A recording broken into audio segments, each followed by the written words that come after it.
Alors, mythologie grecque, parlez-moi de Plutarque. Vous avez lu Plutarque?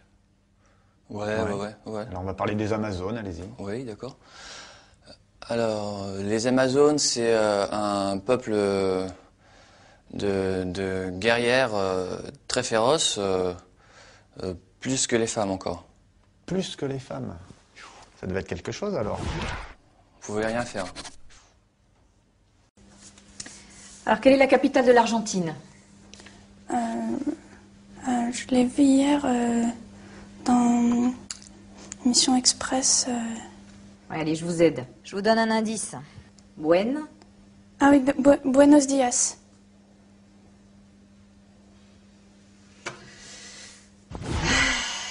Gracias. Hein. Bon, maintenant parlez-moi de Christophe Colomb.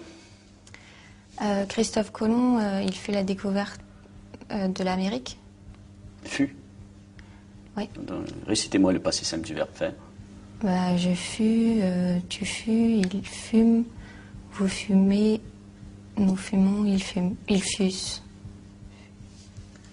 On en fume du bon, là. Dites-moi pourquoi Jules César était considéré comme un dictateur.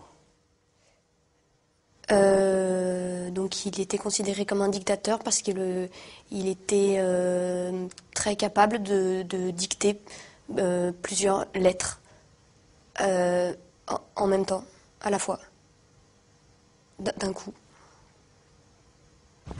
Il était très rapide. Ouais. Quelle est la taille de Hong Kong? 10 mètres peut-être, un peu plus. Très très grand. 10 mètres, oui. Très bien. Merci. Et quel est le poids de l'Internet dans l'économie mondiale? Bah ça, c'est assez important parce que comme il y a beaucoup de sites de rencontres, bah, du coup, il y a quand même aussi beaucoup de divorces par la suite. Donc ça veut dire que les gens ils se séparent et comme ils commencent à se séparer, donc faut commencer à aller chercher d'autres apparts, d'autres maisons. Donc au final c'est pas plus mal parce que ça relance l'économie, l'immobilier, tout ça. Donc en fait c'est bon. Est-ce que vous pouvez me parler des débuts de la civilisation chinoise? La civilisation chinoise, en fait, au début, les Chinois, ils n'avaient pas d'ordinateur, alors c'est pour ça que, en fait, ils comptaient avec leur boule et... Avec leur boule... Allez-y, développez. Baby-foot, quoi. Enfin... Avec les boules du baby-foot? Oui. Comme au baby-foot. Ah oui, comme au baby-foot. Oui. Et au niveau de la Seconde Guerre mondiale, est-ce que vous pouvez me parler un petit peu de la chronologie du conflit? En 1939, les Américains déclarent la guerre aux États-Unis. Ensuite, c'est la France qui se fait prendre donc par derrière par les Allemands. Et ça se finit en 1918, mai 1918, par le traité de Versailles à Verdun.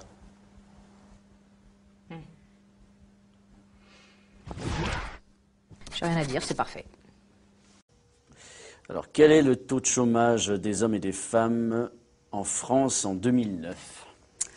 Ça, je sais pas trop, mais je sais que les femmes sont plus touchées par le chômage que par les hommes. Ça, c'est pas juste.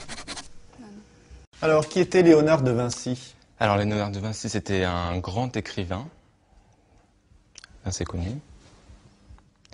Et donc, on peut dire, comme œuvre, il avait fait le Da Vinci Code, donc avec Audrey Tautou. Avec Audrey Tautou.